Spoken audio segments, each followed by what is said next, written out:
Welcome, friends.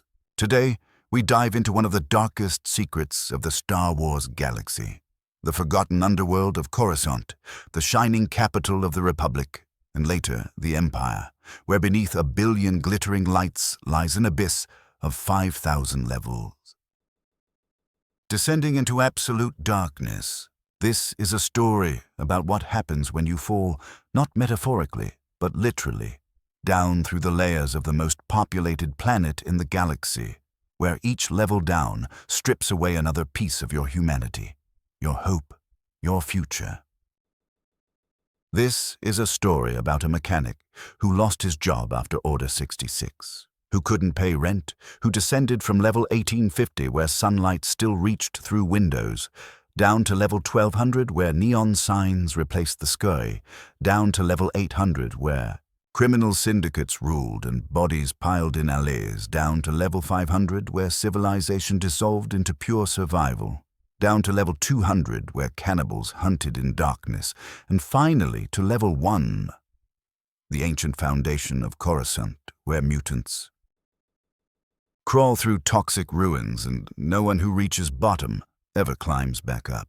This is a story about the trillions who live on Coruscant's surface in luxury and comfort, never thinking about the billions trapped below in perpetual night, scrounging through garbage, selling their bodies and souls for a handful of credits, dying, alone and forgotten in the shadows of the greatest city ever built. This is a story about how economic collapse, imperial oppression, and systematic neglect created vertical stratification where your level number literally determined whether you lived like a senator or died like vermin. Even during the Old Republic, even under the New Republic, the lower levels remained forgotten. Convenient places to dump society's unwanted, out of sight and out of mind. Don't forget to subscribe to Imperial Chronicles and hit the notification bell. These stories from the darkest corners of the galaxy need to be remembered.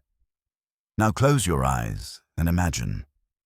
This is your story. You stand at the grimy window of your apartment on level 1850 of Coruscant, watching the endless river of air traffic flow past in glowing streams of red and white, speeders and air taxis weaving between the towering spires that stretch upward into the perpetual twilight of the Ecumenopolis. The transper steel is scratched and clouded with decades of industrial exhaust, but through it you can still see the faint glow of the upper levels, those pinnacles of wealth and power where senators debate the fate of the galaxy and the Jedi Temple. Stands as a beacon of hope, its 5 spires catching the last rays of natural sunlight that never quite reach down here to the middle levels. You are Cale Drayson, 35 years old, a mechanic by trade, and for the past 8 years you have made a decent living repairing speeders and air taxis at a modest workshop owned by a Twi'lek named Ural Secura, a kind man with blue skin and head tails that twitch when he concentrates on rewiring a repulsor lift coil. Your hands are calloused and scarred from years of working with hydro spanners and fusion cutters, your fingernails permanently stained with grease and synth oil that no amount of scrubbing can remove. But you take pride in your work, in the way you conduct. Your apartment is small but clean, a single room with a sleeping alcove, a refresher unit that actually works most of the time, and a tiny kitchenette where you heat up pre-packaged meals from the corner market 3 blocks down the Durasteel-plated walkway.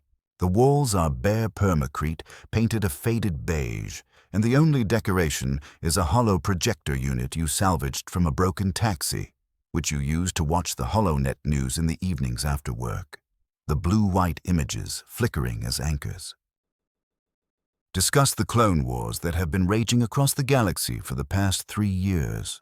You hear the thunder of Republic warships passing overhead sometimes, their massive bulk blocking out even the artificial light from the upper levels as they make their way to the military spaceport on the planetary surface far above.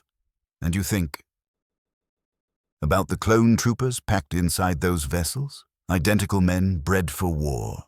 And you wonder what it must be like to have such a singular purpose when your own life feels so ordinary, so insignificant in the grand tapestry of galactic conflict.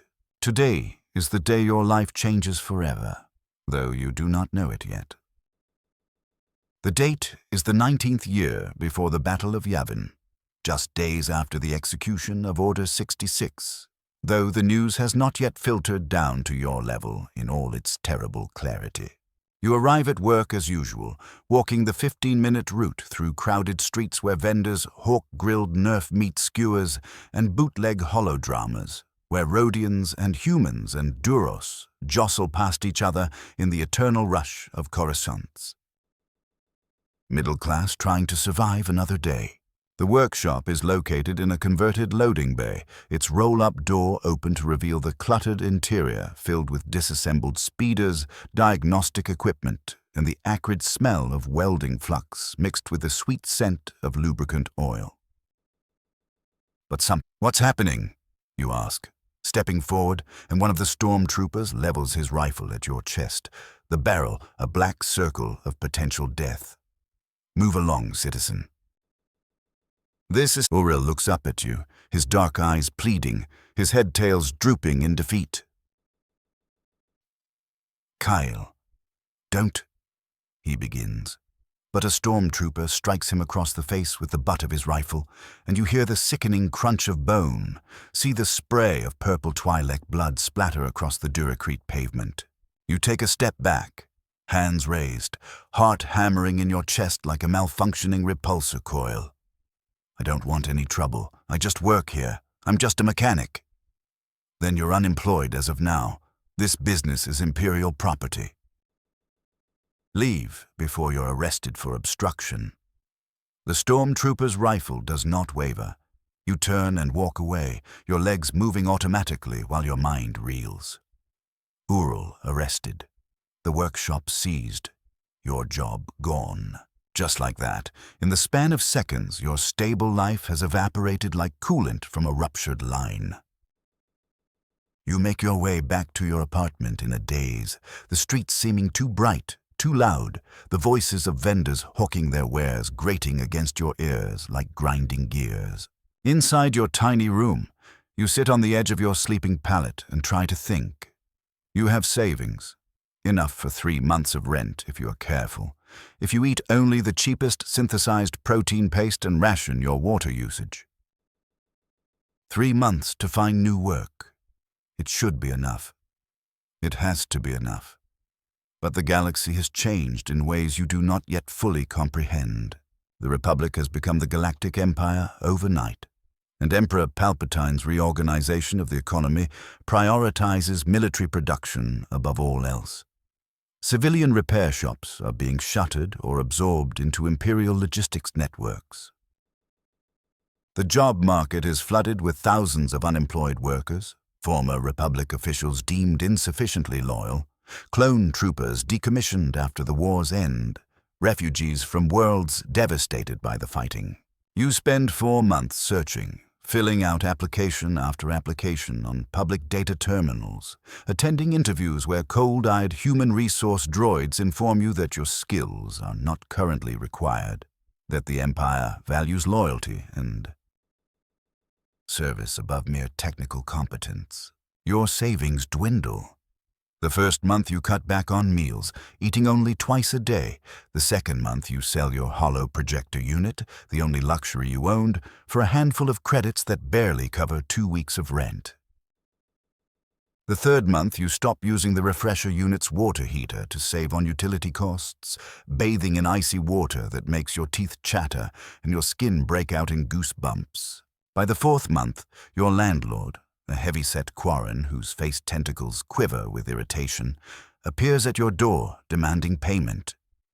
I need more time, you plead, the words bitter in your mouth. Just another week. I have a job interview. I've heard that before, Drayson. You're 3 weeks overdue. I need the room for paying tenants. You have until tomorrow to vacate, or I call Imperial enforcement. You pack what you can carry in a duffel bag made of recycled synth mesh. Clothes, your hydro spanner set, a few food packs, a battered datapad.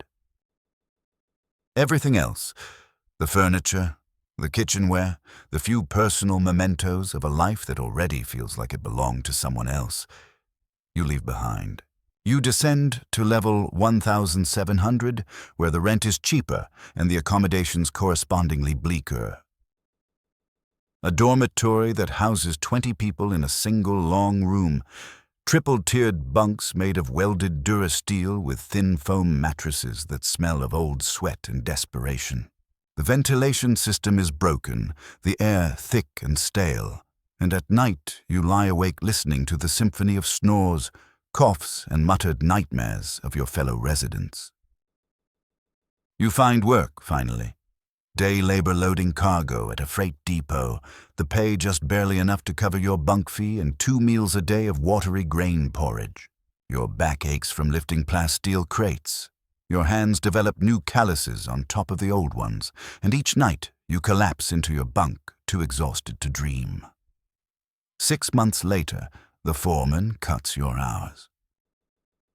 Not enough, you descend again, this time to level 1,500, where daylight is a memory and the only illumination comes from flickering neon signs advertising gambling dens, spice parlors, and establishments offering companionship for credits.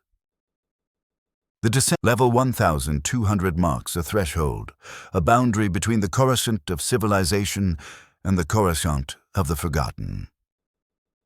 Above this point, the city still functions according to recognizable rules. Law enforcement patrols, public utilities operate. Imperial authority maintains at least the pretense of order.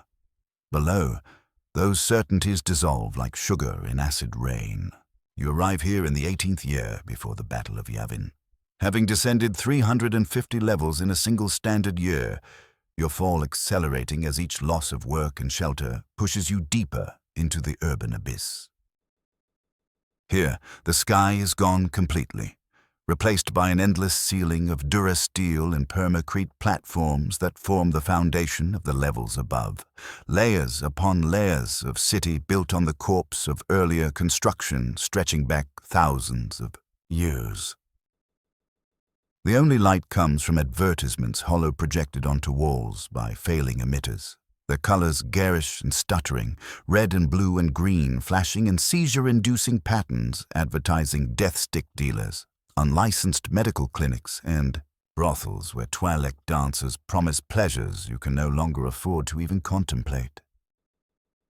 The air here has a quality you have never experienced before, a weight and texture that feels almost solid in your lungs. It is the accumulated exhalation of millions packed into spaces never designed for habitation, mixed with industrial runoff from the factories on the levels above, with the sweet, sick smell of garbage rotting in alleyways, with the sharp chemical tang of spice smoke from the narcotic dens that occupy every third storefront.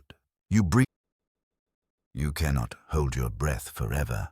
You rent, if it can be called renting, a corner in a communal room that houses 5 other beings. 2 humans as down on their luck as yourself, a Gamorrean whose snoring sounds like a malfunctioning compressor, a Rhodian with a missing antenna and eyes that never focus on anything, and a Devaronian female with filed horns who works nights doing something she never discusses. The room is 8 meters by 6, carved out of an abandoned maintenance bay, and your corner is delineated only by an invisible boundary that the others respect because violating it would mean a fight, and everyone here has enough problems without. Adding violence to the list. You sleep on a mattress pulled from a trash compactor, its surface stained with fluids you do not want to identify, covered with a synth mesh blanket full of holes. Vermin are constant companions, rats the size of small cats that scurry across the floor at night, their eyes glowing red in the darkness, and roaches that crunch under your boots when you walk to the communal refresher down the hall, a horror of a room with 3 non-functioning toilets and one that works intermittently, the floor always slick with liquids you navigate carefully to avoid. The water from the tap runs rust-brown, thick with sediment and chemical contaminants that leave a bitter aftertaste coating your mouth. You buy filtered water in cheap plastic bottles from a vendor on the corner, a scarred human missing his left eye who charges double what it should cost because he knows you have no alternative. Food is synthetic protein paste squeezed from tubes, expired ration bars stamped with dates from 5 years ago that you buy from a Sulistan who operates out of a converted cargo container. Questionable meat skewers grilled over open flames that smoke and spit and smell like they might once have been some sort of animal, but could just as easily be synthesized from industrial waste. You eat because your body demands fuel, not because anything has flavor. Everything tastes like ash and despair. You find work at a chop shop, an illegal operation run by a Hutt named Gorga, who occupies a converted warehouse on level 1190. The shop specializes in disassembling stolen speeders and air taxis, stripping them for parts that are then sold through gray market channels to buyers who do not ask questions about provenance. Your mechanical skills are valuable here, and Gorga pays you in cash credits, grimy physical chips that cannot be traced by Imperial monitoring systems. The work is familiar.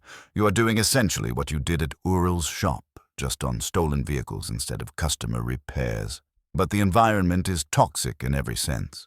Gorga rules through fear and casual violence, and you witness him strangle a Rhodian worker with his tail for stealing a fuel injector worth maybe 10 credits. The Rhodian's death throes lasting nearly a full minute as his legs kicked and his hands clawed uselessly at the thick, muscular appendage crushing his windpipe. Imperial patrols do not come to level 1200. This is not because they do not know what happens here. They know their intelligence networks are extensive, but because the cost of enforcing Imperial law in the underworld exceeds any benefit they might gain from it. The levels below 1,500 are ceded to criminal syndicates who maintain their own brutal order. The Black Sun, the Pike Syndicate, the Hutt Cartel, and dozens of smaller gangs who carve out territories and defend them with blasters and vibro blades, and occasionally with heavy weapons that leave scorch marks on walls and bodies scattered in the streets. You learn to recognize the colors and symbols of the various factions.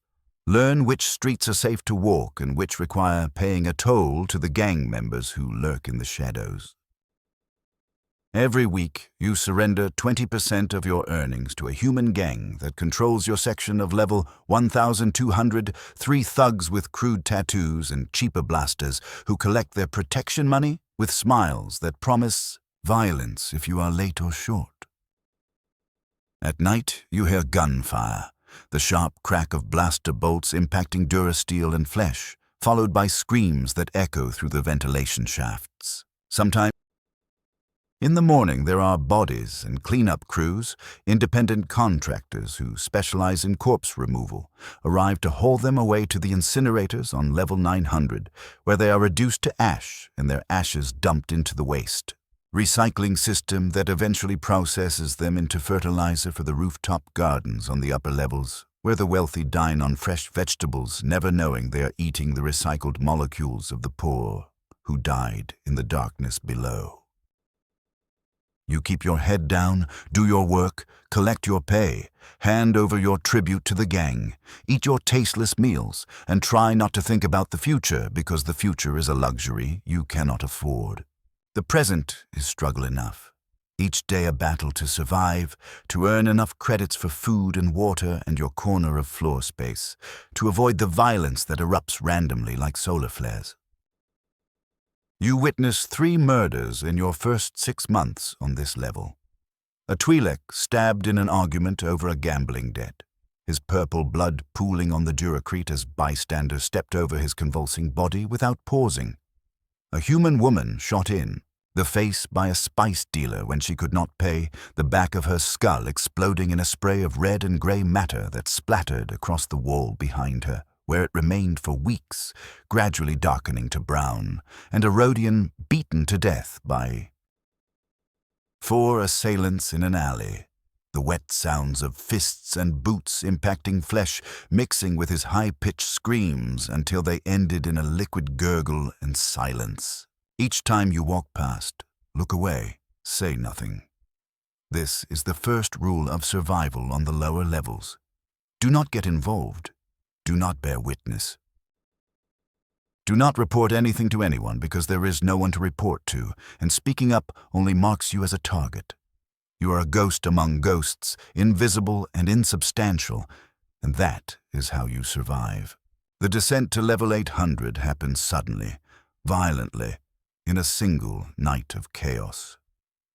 A rival gang attacks Gorga's operation, seeking to claim his territory and his business. They come with numbers and firepower. 20 beings with blaster rifles and repeating blasters, firing from the entrance of the warehouse while you and the other workers scramble for cover behind the hulks of partially disassembled speeders. The air fills with the smell of ozone and superheated metal as blaster bolts scream through the space, leaving glowing impact craters in the walls and machinery. Gorga returns fire with a heavy blaster cannon operated by his 2 Gamorrean bodyguards, the weapon's deep thrumming roar shaking the floor as it sends bolts the size of your fist smashing into the attackers, and you see a Weequay's torso explode in. A fountain of blood and internal organs that paint the doorway red. The battle lasts 10 minutes that feel like hours. When it ends, half the workers are dead, the workshop is burning, acrid black smoke filling the air and making you cough until you taste blood, and Gorga is wounded, a blaster bolt having seared through his lower bulk, leaving a cauterized wound that smells like cooked meat. The hut withdraws, abandoning the operation, and within hours, a new gang moves in to claim the territory. You flee into the streets with the other survivors, carrying nothing, not even your tools which were lost in the fire, and you descend because there is nowhere else to go, because the levels above are closed to you by economics and circumstance. Because gravity only pulls in one direction on this planet of endless vertical sprawl. Level 800 is where civilization's last pretense finally dies. Here the infrastructure has been abandoned for decades, perhaps longer. The walls are covered in graffiti in a dozen languages. Orabesh, Huteze, Rhodese, binary, and scripts you do not recognize. Layers upon layers of territorial markers and obscene messages and crude drawings of anatomical acts. Half the buildings are shells, their windows shattered or missing entirely, their interiors stripped of anything valuable, leaving only bare durasteel framework and permacrete floors littered with debris. Homeless beings shelter in these ruins. Entire families living in single rooms without doors, cooking over makeshift fires that fill the corridors with smoke and the smell of burning synthetic materials. Spice addicts lie in doorways, their eyes glassy and unfocused, drool running down their chins, lost in chemical dreams that are preferable to the reality of their existence. You see beings on death sticks, their bodies emaciated and shaking, begging for credits in voices hoarse from screaming, and you give them nothing because you have nothing to give. Prostitution is everywhere. Beings of every species and gender selling the only commodity they still possess for credits that barely buy a meal.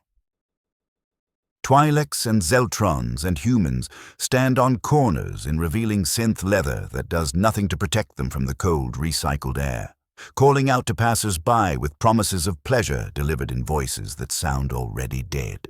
You avoid eye contact, walk quickly past, and try not to think about how thin the line is between where you are and where they are, how one more disaster could push you into that same desperate calculus of survival. You take work as a courier for the Black Sun Syndicate, delivering packages across the lower levels without asking what the packages contain, because asking questions is a quick way to end up as one of those bodies in the morning. The pay is marginally better than the chop shop, enough to rent a closet-sized room 2 meters by 3 that costs half your income. The room has a metal bunk welded to one wall, a shelf for your meager possessions, and a bucket in the corner that serves as your toilet, which you must empty yourself into the communal waste chute down the hall. The walls are thin enough that you hear everything from the adjacent rooms. The couple next door having violent arguments that sometimes turn into equally violent reconciliations. Their shouting and moaning separated by only centimeters of permacrete. The brothel on the other side, where the sounds of commercial sex blend into a constant background drone of grunts and fake moans and the occasional genuine cry of pain. This is your life for 2 years. You make your deliveries, careful to avoid the territories of rival gangs, learning the invisible boundaries that determine whether you will complete your route or be robbed and beaten and left bleeding in an alley. You see death regularly now. So often, it loses its ability to shock. A being who failed to pay their debts to the wrong people, their throat cut and left to bleed out on the street where their corpse remains until the smell becomes unbearable and someone pays to have it removed. A spice deal gone wrong, 3 bodies riddled with blaster holes sprawled in positions of violent death. Gang executions carried out publicly as warnings, beings forced to kneel while a blaster is placed against the base of their skull and fired. The execution so casual the killer does not even pause in his conversation with his companions. You become numb to it, the constant proximity to violence and death. And that numbness is itself a kind of death, a slow erosion of whatever made you human. You stopped being K.L. Drayson and became just another ghost haunting the underworld. Level 500 is where you end up after a delivery goes wrong, after you're robbed by a group of addicts who beat you unconscious with metal pipes and take everything. Your credits, your data pad, your identification, even your boots, leaving you barefoot and bloody in an alley on level 600. You wake with blood crusted in your hair and pain radiating through your ribs, breathing shallow because deeper breaths send lightning bolts of agony through your chest that tell you at least 2 ribs are broken. You crawl more than walk to a non-functioning turbo lift shaft and make your way down the emergency ladder, rung by painful rung, your bare feet slipping on metal rungs slick with condensation and grime, descending into deeper darkness until you reach level 500 and can go no further. This level is beyond abandoned. It is actively dying, its infrastructure collapsing in slow motion. Pipes leak constantly, water and worse substances dripping from ceilings, collecting in pools that have never been cleaned, their surfaces covered with rainbow films of industrial chemicals and writhing with larvae of insects that have adapted to feed on toxins. The electricity functions intermittently, lights flickering on for a few seconds, then dying again, plunging everything into absolute darkness before the next surge brings a brief flash of illumination that reveals glimpses of horror. The rats the size of small dogs that scatter from the light, the beings huddled in corners with faces that no longer look entirely human, the thick fungal growth covering entire walls in patches of gray and white and sickly green that pulse with bioluminescence.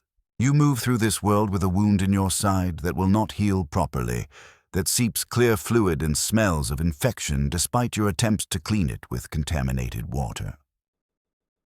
Fever sets in on the 3rd day, your temperature climbing until your vision blurs and swims, until you cannot tell if the things you see are real or hallucinations born of delirium. A medical droid, ancient and battered, its casing covered in rust and dents, approaches you in what might have once been a street or might be a ventilation corridor. You can no longer tell the difference. It scans you with yellowed optical sensors and announces in a voice slurred by corrupted programming that you require antibiotics and Bacter treatment for sepsis. How much? You ask through chattering teeth. 100 credits for the medication, another 50 for application. The droid's vocabulator crackles with static. You laugh, the sound coming out more like a cough that brings up blood-tinged phlegm. I have nothing. Nothing at all. The droid pauses, processors whirring audibly as it recalculates. Payment required. No payment, no treatment. You consider dying right there, letting the infection take you, ending this long fall that has consumed 5 years of your life. But something stubborn in you refuses, some animal survival instinct that will not yield even when reason says there is nothing left to fight for. I can work, I can repair things. I'm a mechanic. The words feel absurd, a claim to an identity that existed in another life. The droid's head swivels, joints squeaking. Acceptable. Follow. It leads you to its workshop, a chamber carved from what looks like an old power distribution station, filled with salvaged equipment and the bodies of other droids in various states of disassembly. The medical most basic tools and must fabricate parts from scrap metal. When you leave, you're alive, but diminished further. The infection has left you weak, 10 kilograms lighter than you were before, your ribs prominent beneath skin that has taken on an unhealthy gray pallor from lack of sunlight and proper nutrition. You crawl through spaces barely wide enough for your body, breathing air thick with dust and chemical fumes that make your head swim and your lungs burn, searching for anything of value. Metal scrap that can be sold by weight, old circuit boards that might be harvested for rare elements, power cells that still hold a charge, clothing and personal items stripped from corpses you find in the darkness, beings who died alone and unmourned in these forgotten passages. The corpses are frequent. You learn to disconnect from the reality of what you are doing, to treat the bodies as just another source of salvageable materials. You take their boots if they are in better condition than yours, their clothes if they are cleaner, their pockets you search for credits and identification chips that can sometimes be sold to forgers. The faces of the dead blur together after a while, all equally wasted and hollow-eyed, death making everyone look the same. You whisper an apology the first few times, some acknowledgement of their humanity, but eventually you stop because words feel meaningless in this place, where meaning itself has been stripped away. Your living arrangement, if it can be called living, is a spot in a communal dormitory on level 500 where 50 beings share a single massive room that was once a cargo storage bay. There are no beds, just floor space, and beings lie pressed against each other for warmth because the heating system failed decades ago and the ambient temperature hovers just above freezing. The smell is indescribable. A miasma of unwashed bodies, urine, feces, vomit, and the sweet-sick odor of decay from those who die in their sleep and are not discovered until morning when the lights briefly flicker on. You claim a spot against the wall, your back pressed to cold metal, and try to sleep while others cough and moan and sob in the darkness. Every morning, someone has died. Heart attacks, overdoses, infections, malnutrition, violence, sometimes no apparent cause at all, as if they simply decided to stop living. The bodies are dragged to the waste chute and deposited into the system that will eventually incinerate them. No ceremony, no mourning, no acknowledgement beyond the momentary struggle of hauling dead weight across the floor. You help with this task sometimes, earning a few credits from the dormitory manager, grabbing the feet of a corpse while someone else takes the arms, swinging the body to build momentum before releasing it into the chute, where it disappears into darkness with a fading scream of air. You exist like this for 3 years, and the person you are continues to die by degrees. Your memories of sunlight become dreamlike and distant. You can no longer quite remember what Ural's face looked like, or the layout of your apartment on level 1800, or the taste of real food. Your identity contracts until it is nothing more than basic survival imperatives. Find food, find water, find shelter, avoid danger, repeat. Everything else is burned away like impurities, smelted from ore, leaving only the base metal of animal existence. Level 2, they beat you with metal bars and shock prods, the electricity jolting through your body until you lose consciousness, and when you wake, you are deeper in the city than you have ever been, lying in a pool of your own blood in absolute darkness. You rise shakily, head spinning from blood loss and concussion, and grope blindly in the darkness until you find a wall. Following, the only direction left is down. Level 200 is a place that should not exist, that contradicts every notion of what a city should be. In those brief flashes of crimson light, you see fragments of landscape, collapsed corridors filled with rubble, standing water that has collected in depressions and never evaporated because there is no air circulation, fungal growths the size of a human being spreading across every surface in colonies of white and gray and black, and shapes moving in the darkness that might be beings or might be something else entirely. The air is almost unbreathable, so thick with spores and chemical vapors and methane from decaying organic matter that every breath is a struggle, your lungs rejecting the intake, forcing you to cough violently until you taste blood. Your eyes water constantly, stinging from the caustic atmosphere, and your skin develops a rash within hours, red welts that itch and burn. There is no infrastructure functioning at this level, no power grid, no water supply, no waste processing. Everything is primitive, pre-technological, survival reduced to its most basic components. The beings who live here are no longer quite sane. You encounter them in the darkness, creatures that were once human or Twi'lek or Rhodian, but have been changed by years of living in this toxic environment, their minds broken by isolation and deprivation. They communicate in grunts and shrieks, language having been discarded as unnecessary, and they are dangerous in unpredictable ways, sometimes fleeing from you in terror, sometimes approaching with curiosity that can turn violent without warning. You learn to move quietly, to avoid contact when possible, to keep your back to walls and to always know where the nearest escape route is. Food is whatever you can find or catch. Rats are plentiful here, huge specimens grown fat on fungus and trash, and you hunt them with a piece of rebar you sharpened on a rock, stabbing down when they scurry past in the darkness, feeling the impact as metal punches through fur and flesh, into vital organs, hearing their death squeals echo in the corridors.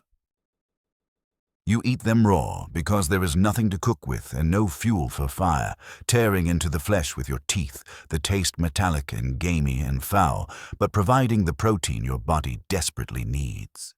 You drink water from leaking pipes, water that is probably contaminated with heavy metals and industrial waste, water that leaves a chemical aftertaste coating your mouth, but the alternative is death from dehydration, and death from poisoning seems preferable to death from thirst.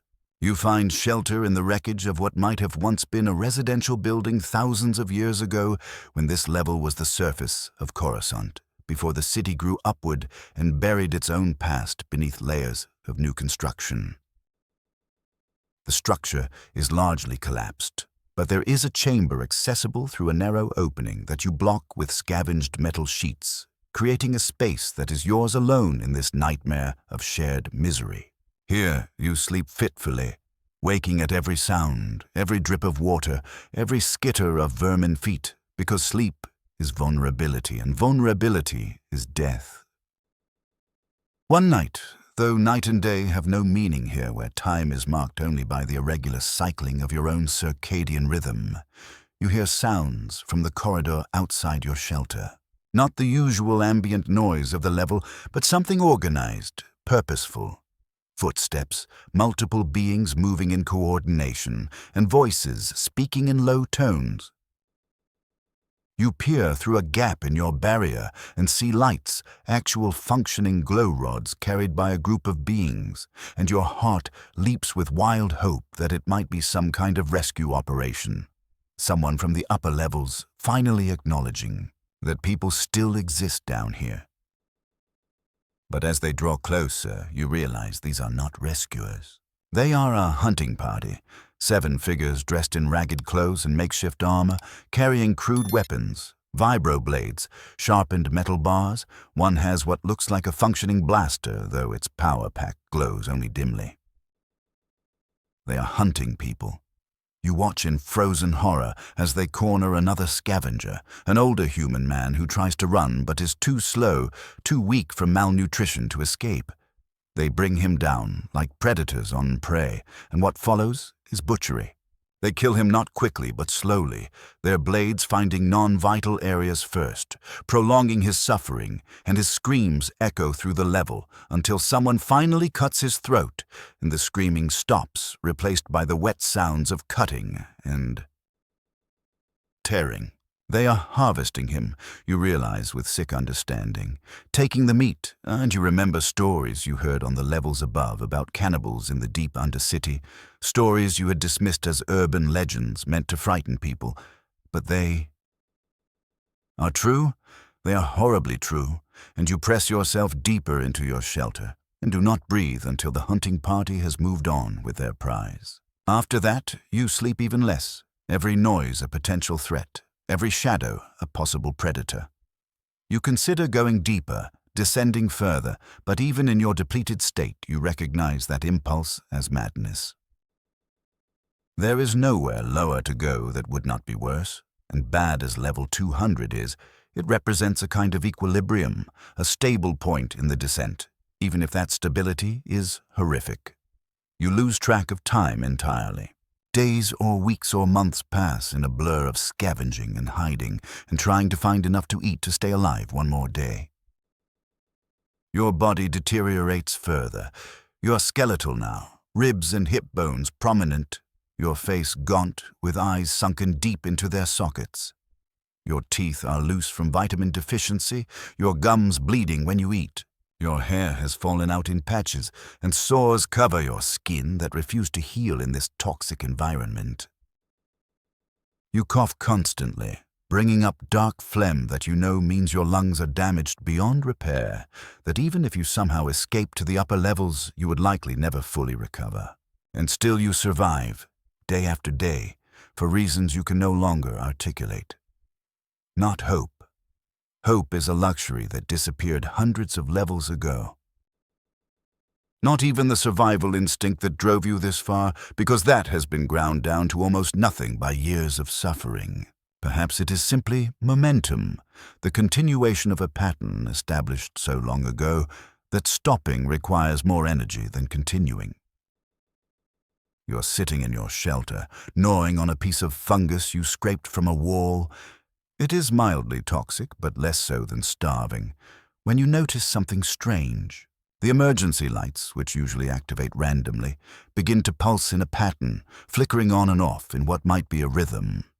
You watch and gradually realize it is not random but deliberate. Someone or something is controlling them. And then you hear it. A low-frequency hum that vibrates through the metal structure of the building, growing louder, and suddenly there is light, real light, bright and white and blinding after so long in darkness.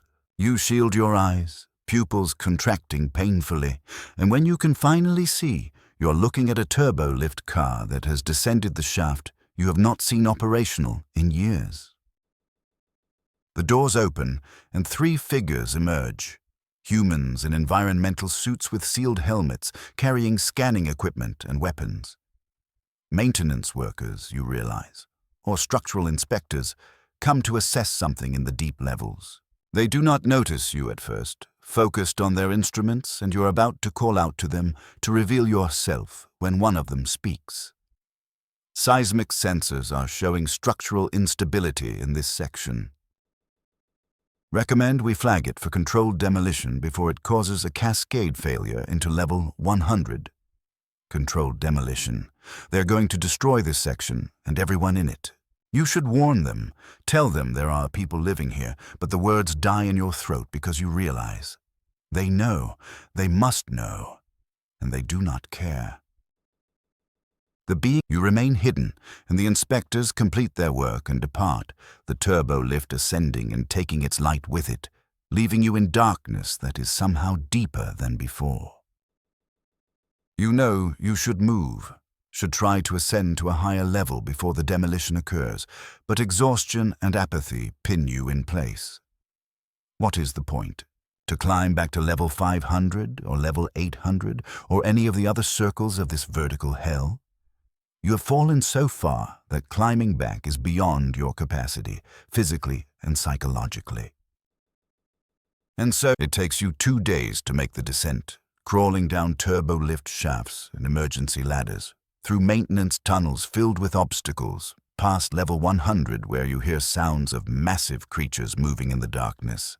Things that might be the chthons you have heard whispered about in the upper levels, mutated predators the size of starships that hunt in the deepest reaches of the Undercity. Level. No one has lived here for millennia, and the reason becomes apparent immediately upon arrival. The air is unbreathable, so saturated with toxic gases, carbon monoxide, methane, chlorine, sulfur dioxide, that your first breath triggers instant coughing so violent it brings you to your knees. You gasp for oxygen that is not there, your lungs burning as if filled with acid, your vision darkening at the edges. You know you are dying, that without a rebreather, you have perhaps minutes of consciousness remaining before asphyxiation takes you. But instead of panic, you feel something like relief, a sense that the long fall is finally ending, that gravity has at last pulled you to the bottom, and there is nowhere left to go. You crawl forward in absolute darkness. There is no light here at all, not even emergency lamps, just void so complete it is like being buried alive. Your hands find stone, actual stone, not metal or duracrete, but the natural rock of Coruscant's planetary crust, smooth and cold to the touch. You pull yourself along it, each movement weaker than the last as oxygen deprivation shuts down your muscles, and eventually you can go no further.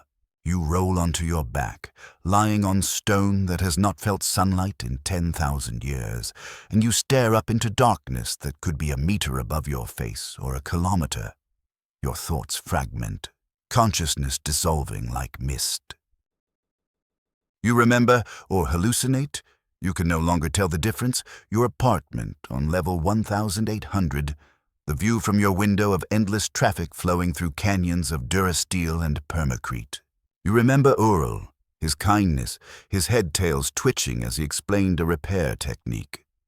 You remember sunlight, or what sunlight looked like in hollows, warm and golden, life-giving. You remember your name, Cale Drayson. 35 years old when this began. 46 now, you think, though you lost count somewhere around level 500. 11 years. 11 years to fall from lower middle class to the literal bottom of civilization. You cough and taste blood, iron and salt. Your heart is slowing. Lub-dub, lub-dub, lub-dub. The intervals lengthening. Around you in the darkness you hear sounds, chittering and scraping, and realize you are not alone. Things live even here on level 1, creatures so adapted to this environment that toxins are their atmosphere and darkness their sunlight. You feel something touch your leg, exploratory, testing whether you are dead yet, and you lack the strength to kick it away. More touches, more creatures gathering, drawn by the scent of dying meat. Your last coherent thought is not about yourself, but about the city above you. Coruscant, jewel of the core worlds, seat of the galactic empire, home to trillions. From the surface, it is beautiful, a planet-wide city glowing with the light of civilization. Towers reaching toward the stars in defiant proclamation of order and progress. But it is built on suffering, on the bones of millions who fell through the cracks and disappeared into the darkness below, forgotten, unmourned, their deaths unrecorded, because beings who live on level 1 or level 200 or even level 800 do not appear in any census, do not exist in any database, are erased from history before they even finish dying. The galaxy knows Coruscant as the center of civilization, But you know the truth. It is a tomb wearing the mask of a city, and every light that shines on the surface is fueled by the darkness below. Every tower that reaches toward the stars is rooted in a foundation of corpses, and the lower levels are not an aberration, but the necessary condition for the upper levels to exist. Someone must fall so that others can rise. Someone must suffer in darkness so that others can bask in light. This is the terrible mathematics of Coruscant, the equation that balances power and poverty, wealth and waste, life and death. Your vision is failing now, tunneling down to a pinpoint of gray in an ocean of black. The creature you feel just meat being recycled back into the ecosystem of the underworld, your molecules broken down and absorbed, joining the billions who came before you in death as you could never join them in life. And yet, you hear them still, the sounds of level 1, the drip of water somewhere in the darkness, condensation from pipes thousands of meters above finding its way down through cracks and fissures in the city structure, the skittering of creatures adapted to this toxic environment, blind and pale and strange, the deep groaning of the planetary crust itself, the weight of the city pressing down on bedrock, a sound so low it is felt more than heard, the planet itself suffering under the burden of what has been built upon it. Your lungs take their last breath, pulling in poison, and do not expel it. Your heart beats one final time, a weak flutter against your ribs, and stops. Electrical activity in your brain continues for another 90 seconds, synapses firing randomly, creating phantom sensations and memories that have no basis in present reality. You're young again, before the Clone Wars, before the Empire, working in a shop that smells of clean oil and welding flux. You're eating real food, bread that is actually made from grain instead of synthesized chemicals. You're watching the sunset on a world that has sunsets, the sky painted in oranges and purples and reds, colors you have not seen in so long they seem like hallucinations. You are being held by someone who loves you, though you cannot remember ever having experienced that. And you realize this is your dying brain manufacturing comfort in its final moments, a last kindness it grants itself before the darkness. And then nothing. Kale Drayson, mechanic, scavenger, ghost, corpse, ceases to exist as a conscious entity. The creatures of level 1 continue their feast, reducing your body to bones over the course of weeks, and those bones will lie in the darkness for years or decades or centuries until the slow tectonic movement of the planet or the eventual collapse of structures above finally buries them under rubble. No one will find you. No one will mark your grave. No one will remember you existed. You are simply gone, erased as completely as if you had never been born. But the city continues. Above your cooling corpse, separated by thousands of meters of metal and stone, Coruscant goes about its business. On the upper levels, senators debate legislation in chambers of polished marble, arguing about tax policy and military appropriations, while servants in crisp uniforms serve them glasses of wine from worlds they will never visit. Imperial officers plan campaigns from war rooms filled with holographic displays showing the galaxy rendered in blue light, moving fleets like game pieces across a board, where each piece represents thousands of lives. Wealthy families dine in restaurants on level 5000, eating food prepared by celebrity chefs, laughing and flirting and gossiping about scandals that mean everything to them and nothing to anyone else. On the middle levels, beings like you once were go about their jobs in repair shops and factories and offices, working long hours for modest pay, coming home to small apartments where they eat simple meals and watch hollows and try not to think about how precarious their position is, how close they are to the edge, how a single disaster, job loss, illness, crime could send them sliding downward into the abyss. They acknowledging the truth that circumstance and misfortune can destroy anyone is too frightening to contemplate. And on level 500, a scavenger finds a corpse in a ventilation shaft and strips it of anything valuable before dragging it to the waste chute.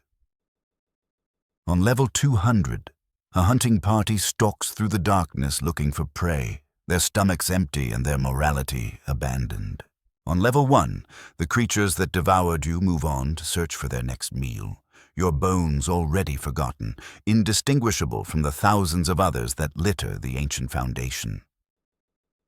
The Empire does not care about the lower levels, except as a problem of resource management.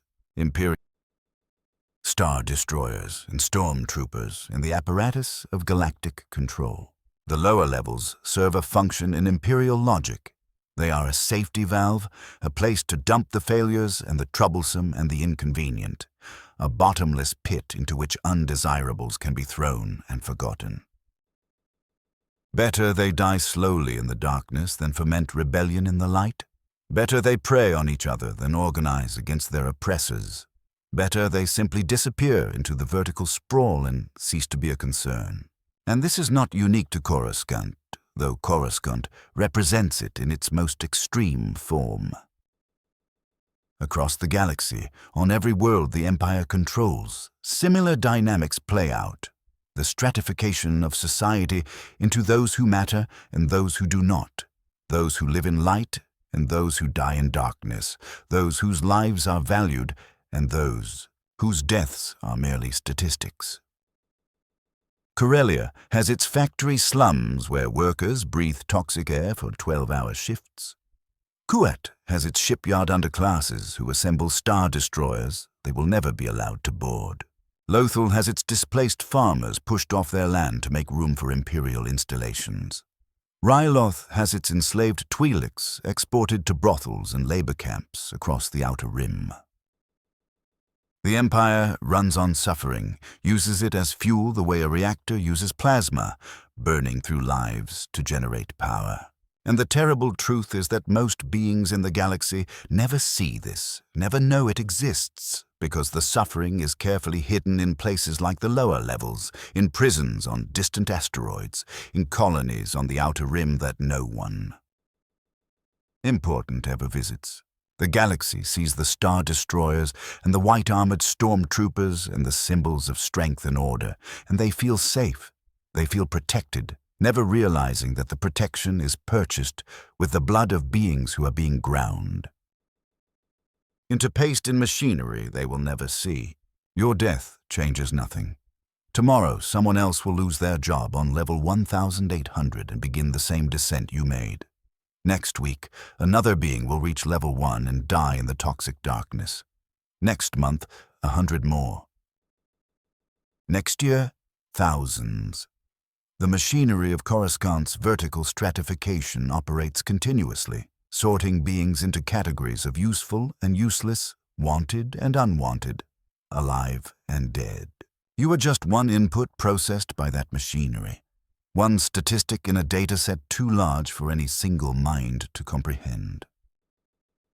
But if your death changes nothing, your life, even in its degradation, even in its suffering, bears witness to a truth that the Empire would prefer remain hidden. That the grandeur of civilization rests on a foundation of horror. That the billions who benefit from the system do so because billions more are being crushed beneath it. That every level of comfort and safety is built on a corresponding level of misery and danger somewhere else in the structure. You did not choose to be that witness. You did not want this role. But in living through the descent, in surviving as long as you did in conditions designed to kill, in maintaining some fragment of consciousness and identity even as everything was stripped away, you became a testament to the human cost of empire. Not that anyone will ever know your story. Your testimony dies with you, unrecorded, unshared, lost in the darkness of level 1. But perhaps that is fitting. Perhaps the lower levels of Coruscant are meant to be forgotten, are meant to be the galaxy's dirty secret, the place where uncomfortable truths are buried along with the bodies of those who learned them too well. Perhaps the Empire's greatest victory is not in conquering star systems or crushing rebellions, but in making the suffering invisible, in ensuring that those who endure it disappear so completely that it is as if they never existed at all.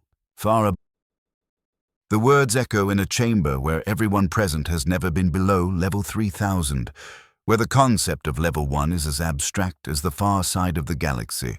They speak of order and stability and the benefits of Imperial rule. And they believe what they are saying because they have never seen what that order costs, never met the beings who pay the price for their stability, never descended into the darkness where prosperity is measured in whether you find enough to eat today to survive until tomorrow. The speech is broadcast on the HoloNet, transmitted to billions of worlds, and billions of beings watch it and nod along, thinking, yes, this is good, this is right, this is how things should be. And maybe a few of them, watching from their comfortable homes on their safe worlds, feel a momentary unease, a nagging sense that something is wrong with this picture, that a galaxy that requires such rigid order and such overwhelming force to maintain itself might be built on foundations less stable than they appear. But the moment passes, the unease is dismissed, and life goes on because it is easier to believe in the illusion than to confront the reality. Easier to accept the surface than to examine what lies beneath. In the underworld, a child is born on level 1000. The mother, a refugee from a world destroyed by the Clone Wars, gives birth in a communal dormitory with no medical assistance, biting down on a rag to muffle her screams. The baby emerges into a world of poverty and struggle, and the mother looks at her child, at his tiny hands and closed eyes and vulnerable perfection, and wonders what kind of life awaits him in this place where every day is a battle for survival. She wonders if she has done something monstrous in bringing new life into such circumstances, or if the act of continuing, of refusing to let the darkness extinguish hope entirely, is itself a form of rebellion against the system that wants them all to simply die and disappear. The baby cries, his first breath of Coruscant's recycled air, and the sound echoes in the dormitory where 50 other beings try to sleep. Some curse the noise. Others remember their own children, lost to disease or violence or the slow attrition of underworld life. And the mother, exhausted and terrified and filled with a fierce protective love that surprises her with its intensity, makes a silent vow to keep this child alive, to prevent him from falling further down into the levels below, to somehow, against all evidence and probability, give him a chance at something better. It is a promise she will likely not be able to keep. The statistics are not in her favor, but she makes it anyway, because what else is there to do? Surrender is easy. Continuing is hard.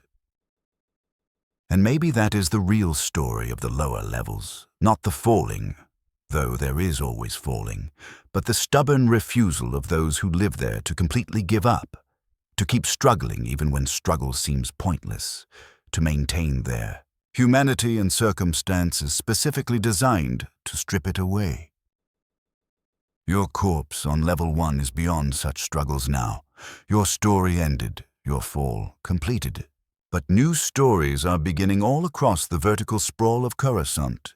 New beings taking their first steps on descents they do not yet know await them. New lives that will follow trajectories similar to yours, falling through the same levels, enduring the same deprivations, discovering the same terrible truths about how the galaxy actually works beneath its shining surface. The machinery continues to operate, sorting and grinding and processing, and it will continue to operate long after the Empire falls. Because empires are temporary, but the structures that support them, the economic and social mechanisms that divide beings into categories of worthy and worthless, those are far more enduring than any government. Somewhere on level 3000, a mechanic who looks like you did 11 years ago receives notice that his employer is closing, that his job no longer exists. He stares at the message on his datapad. not quite believing it, not yet understanding that this is the first step, that the ground beneath him has already given way and he is beginning to fall whether he knows it or not. In a year, he will be on level 2000. In 5 years, level 800. In 10 years, maybe level 1, lying in the darkness, trying to remember what sunlight looked like, trying to remember his own name. Or maybe not. Maybe he will be one of the lucky ones who catches himself, who finds new work, who stabilizes before the fall becomes irreversible. Maybe he will be one of the small percentage who survive their brush with the underworld and claw their way back to the middle levels, scarred and changed, but still alive, still capable of building a life. The odds are against it, but it is not impossible. Nothing is ever completely inevitable, even in a system designed to produce certain outcomes with reliable consistency. But whether he falls or survives, whether his story ends on level 1 or somewhere higher, the system itself remains unchanged. Coruscant will continue to consume beings and excrete corpses. The lower levels will continue to grow more desperate as the upper levels grow more opulent. The machinery of stratification will continue to sort and process, creating winners and losers in ratios that favor the former just enough to maintain the illusion that success is merit-based rather than largely determined by accident of birth and circumstance. This is the dark side of life on Coruscant's lower levels. Not just that it exists, but that it must exist, that the galaxy as currently organized requires these places of suffering and death, that millions must fall so that billions can live in comfort. And perhaps the darkest truth of all is that most beings who benefit from this system are not monsters or villains. They are ordinary people who go to work and raise families and try to be kind to their neighbors, who have never made a conscious choice to support an oppressive structure, but simply live their lives within it, accepting the benefits it provides them, while remaining carefully ignorant of the costs it extracts from others. They are not evil. They are simply complicit, as everyone in a sufficiently large and complex system is complicit in its operations whether they wish to be or not. Your body cools on level 1, heat bleeding away into the stone, your presence in the universe contracting to the purely physical. Bones and flesh that will decay and rejoin the carbon cycle. Molecules that will eventually be broken down and reassembled into other forms. The matter that was you persisting even as the consciousness that animated it is extinguished forever. In this, you are no different from any other being who has ever lived and died. Death renders all equal, all equally silenced, all equally forgotten given sufficient time. But before the forgetting, before your atoms scatter and recombine, there is this moment of stillness, this pause between life and dissolution, where your story, brief and tragic and utterly ordinary in the context of the lower levels, reaches its conclusion.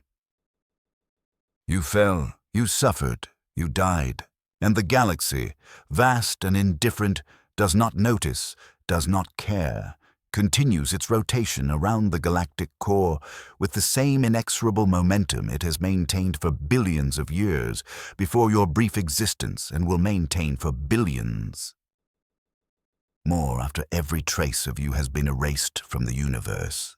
This is the dark side of life on Coruscant's lower levels, and it will not end with the fall of the Empire or the rise of the New Republic or any change in government or policy, because it is built into the structure itself, into the vertical architecture that makes Coruscant what it is. As long as this, your story is over. But the city remains, layer upon layer of light and darkness, life and death, hope and despair, extending from the planetary surface far below to the orbital traffic lanes far above, a monument to both the greatest achievements of galactic civilization and its most profound failures. And tomorrow, someone else will begin to fall.